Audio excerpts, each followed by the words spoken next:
नमस्कार साथियों, बहुत बहुत स्वागत है मेरा channel railway tech easy way पे। आज मैं आप लोगों के सामने objective questions of LHB coaches लाया हूं।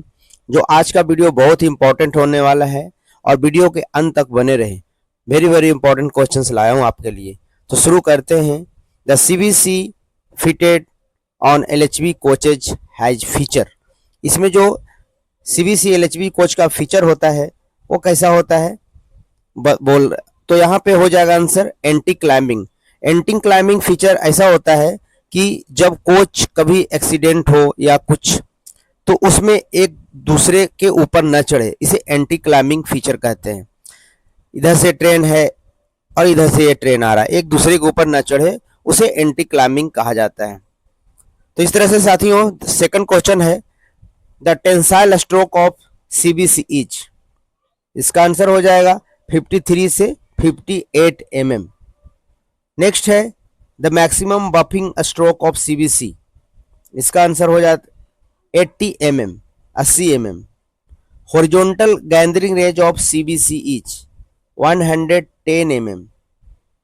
नेक्स्ट क्वेश्चन है what is the means of anti climbing feature, जो ऊपर मैं बता चुका आप लोग को। इसका आंसर हो जाएगा a protection against climbing of one coach to another in case of accident.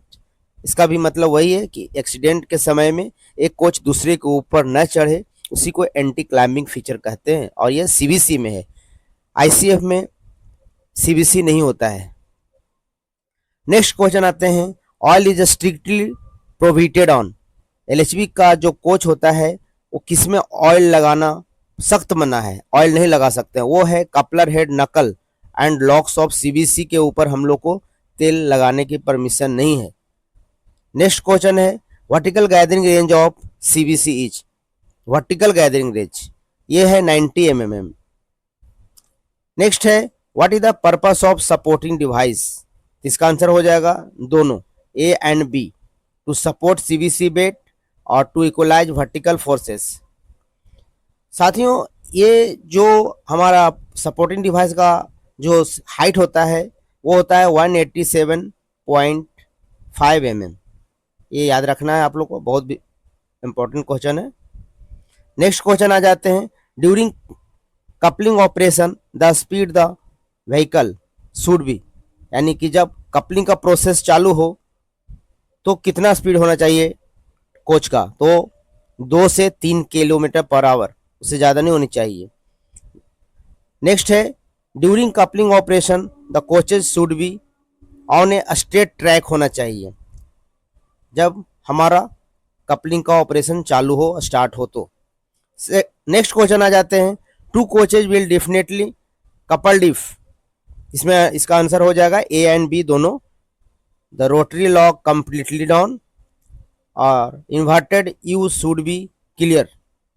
ये आप लोग उसमें सीबीसी का मैं जब वीडियो बनाऊंगा उसमें आप लोगों को मैं इसका डिटेल से समझाऊंगा। अभी ऑब्जेक्टिव क्वेश्चन से आगे बढ़ते हैं। The coupler should be checked help of gauge 8। Every 3 month में हम लोग को कपलर को चेक करना चाहिए। नेक्स्ट क्वेश्चन आ जाते हैं jaw gap gauge test is perform when knuckle in close position. ये आप लोग को जॉ गैप गेज टेस्ट का जो है एपीटीए गेज उसके थ्रू पता चलेगा। नेक्स्ट क्वेश्चन आ जाते हैं during check of jaw gap the gauge should be must not pass through. Pass बिल्कुल नहीं होना चाहिए। नेक्स्ट क्वेश्चन आ जाते हैं आप लोग को सामने if the jaw gap gauge passes through the gap knuckle is need to replace lock assembly is need to। यानी कि इसमें ए और बी दोनों आंसर हो जाएगा। नेक्स्ट क्वेश्चन आ जाते हैं gauging of CB is done when. CBC का गेजिंग कब करते हैं, जब नकल क्लोज पोजीशन में हो। ये समझने वाली बात है, ये वीडियो के थ्रू मैं आप लोगों को समझाऊंगा। मेरे वीडियो को अंत तक बने रहिए ऑब्जेक्टिव क्वेश्चन से।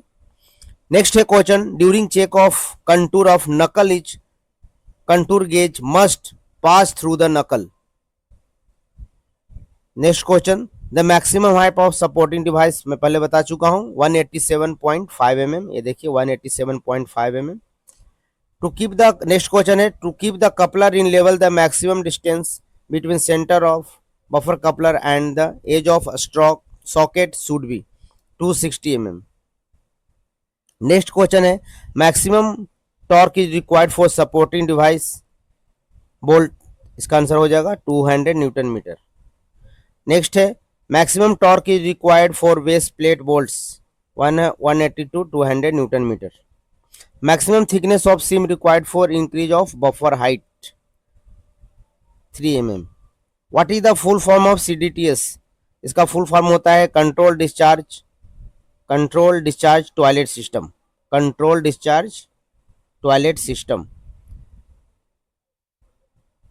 ये CDTS अभी लगभग LHV कोच में बंद हो चुका है, अब उसके जगह पे बायो टॉयलेट हो आ गया है, जिसमें एनारोबिक बैक्टीरिया हम लोग यूज करते हैं, जो बहुत ही स्वच्छता की दृष्टि से बहुत ही बायो टॉयलेट लाभकारी है। बायो टॉयलेट अभी सभी जगह बायो टॉयलेट ही हो गया साथियों, LHV कोच में जो भी है बायो टॉयलेट ही चल रहा है। अब नेक्स्ट है, what is the full form of WRA? ये बहुत इंपॉर्टेंट क्वेश्चन है।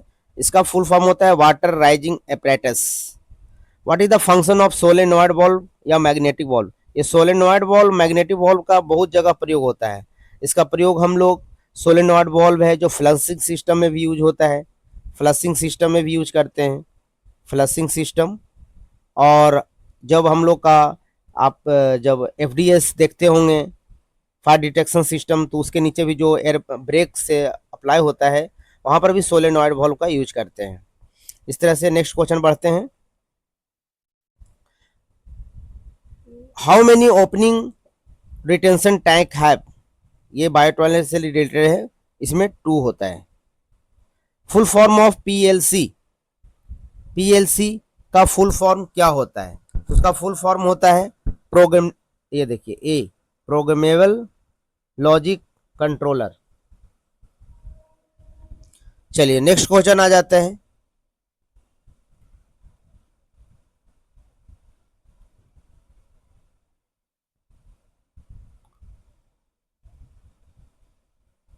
Function of pressurise in CDTS।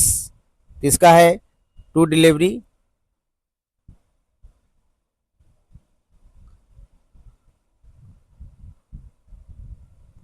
चलिए नेक्स्ट क्वेश्चन पढ़ते हैं, upper opening of retention tank always open होना चाहिए, ऑलवेज ओपन। ये देखिए इसका आंसर ये हो जाएगा always open. Lower opening of retention tanks opens when retention tank full waste, ये इसका आंसर हो जाएगा A। नेक्स्ट है, function of pressure in CDTS to deliver of the waste, इसका हो जाएगा B answer. Function of PLC in CDTS, इसका answer होता है to record speed of vehicles, उसके अनुसार वो काम करता है।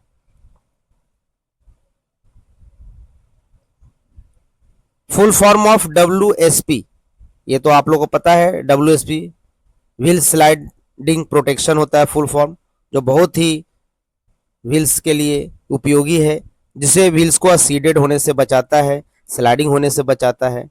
इस तरह से ये WSP से रिलेटेड है। नेक्स्ट क्वेश्चन आ जाते हैं, बोल रहा है PLC जो वर्क बताए प्रोग्रामेबल लॉजिक कंट्रोलर जो था वो कितने वोल्ट पे कार्य करता है? तो उसमें 240 वोल्ट होता है, 240 वोल्ट पे एक्टिव होता है वो। नेक्स्ट आ जाते हैं, solenoid valve works based on signal from PLC, इसका आंसर हो जाएगा C। चलिए नेक्स्ट क्वेश्चन,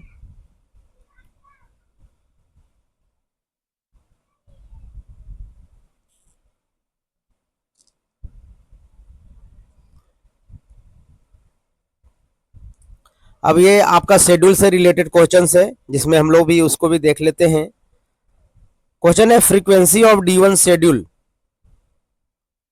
मतलब D1 शेड्यूल LHV कोच से रिलेटेड है, ICF में जो होता है वो नहीं है, ये LHV से रिलेटेड है। तो D1 कब होता है?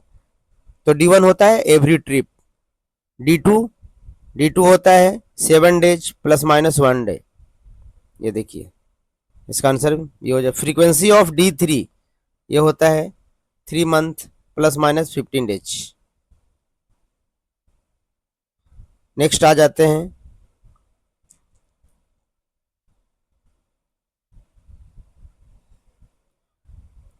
चलिए साथियों, इतना ही क्वेश्चन आज तक करते हैं, फिर मिलते हैं नेक्स्ट वीडियो में। वीडियो देखने के लिए बहुत बहुत धन्यवाद आपका।